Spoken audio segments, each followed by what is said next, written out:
ఎవరో కొన్ని వందల కోట్లకు ఒక ఆయన ఉంటాడు, ఒక స్టార్ కామెడీ కొడుకుగా పుడతాడు, ఒక మెగాస్టార్గా బామర్తిగా ఉంటాడు, ఒక ఐకాన్ స్టార్కి తండ్రిగా ఉంటాడు. అట్లా ఒక 100 కోట్ల కూడా ఉంటాడు. అందరూ అట్లా ఉండలేరు. మన అందరూ కష్టపడాల్సిందే, తప్పదు.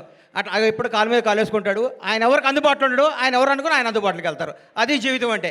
అంత మహర్జాత్ కూడా నా జీవితంలో నేను చూడలేదు, ఇక చూడను కూడా. నిజంగా నిర్మాతని ఎంత అభినందించాలో బన్నీ నిన్ను, వాసు నిన్ను, నంది మీ ఇద్దరిని అంత అభినందించాలి. మామూలు విషయం కాదు. మీరు ఎంత కష్టపడ్డ పేరు అరవింద్ గారి సినిమా అంటున్నారు, అది ఆయన అదృష్టం, మీ బ్యాడ్ లక్. నేనేం చెప్పలేను. అమ్మ ఇది ఎవడేం చెప్తాడు చెప్పు. ఆయన ఏమీ చేయరు. లాస్ట్ మినిట్లో వస్తారు, అంటారు, పేరు కొట్టేస్తాడు. ఆయన జాతకం అట్లాంటిది, మనం ఏం చేయాలి దానికి. నవ్వకండి సార్, వాస్తవం సార్. మీ షర్టు నలగదు, మీ మనసు నలగదు, మీ హెయిర్ స్టైల్ మాలదు, మీరు మాత్రం డబ్బు సంపాదిస్తుంటారు. అది మీ అదృష్టం, దానికి ఎవడేం చేయలేడు.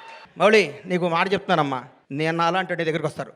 మౌళి గారు మీరు 6 అడుగులు హైట్ ఉన్నారండి, మీ ముందు విజయ్ దేవరకొండ, మహేష్ బాబు ఏం పనికి వస్తారని అంటారు.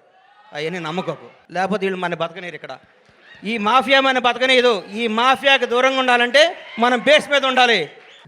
ఎవడెవడో ఏమన్నా ఏం అడ్వైజ్లు ఇచ్చినా you don't have to be, మనం ఎవరిలాగా ఉండక్కర్లేదు.